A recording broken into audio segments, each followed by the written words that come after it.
Dans les années 1200, il y avait un empire du Mali. Il avait été fondé par Soundiata Keïta. L'empire du Mali avait un État fédéral très organisé, avec un parlement. T'imagines, dans les années 1200, un parlement. En Europe, on va juste attendre 6 ou 7 siècles pour arriver à cette chose-là. Et l'État était très organisé, avec une armée, avec un système d'enseignement, avec un trésor public.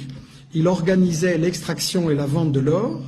Il développait l'agriculture, coton, arachide. Il y avait des centres universitaires extrêmement célèbres à Tombouctou, à Géné ou à Ségou. Et un des successeurs de Keïta, Boubacar II, 2 siècles avant Christophe Colomb, a lancé 2 expéditions maritimes pour découvrir l'Amérique. Donc, pour des gens qui ne sont jamais entrés dans l'histoire, c'est pas mal. Et en fait, ce qui est intéressant, c'est que donc, il y avait toute une économie en Afrique et au Mali. Il y avait une économie avec un commerce, des caravanes qui remontaient de la Gambie, de l'ouest de l'Afrique jusqu'à la Méditerranée. C'était effectivement contrôlé, organisé par les Touaregs.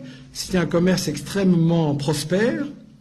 Et quand le colonisateur français est arrivé là, intéressé par les matières premières, qu'est-ce qu'il a fait? Il a totalement disloqué, brisé ce commerce.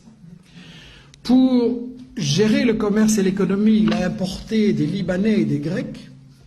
Et ensuite, la grande démocratie française, qu'est-ce qu'elle a fait? Elle a assassiné des milliers de professeurs de langue arabe. Pourquoi?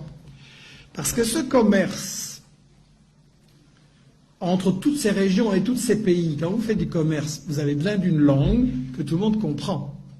Aujourd'hui, c'est l'anglais. Vous voulez faire du commerce, c'est l'anglais. Et à ce moment-là, c'était l'arabe. Et donc, si on voulait détruire ce commerce et que tout soit pour l'exportation vers la France, on a massacré des milliers de professeurs d'arabe à l'époque.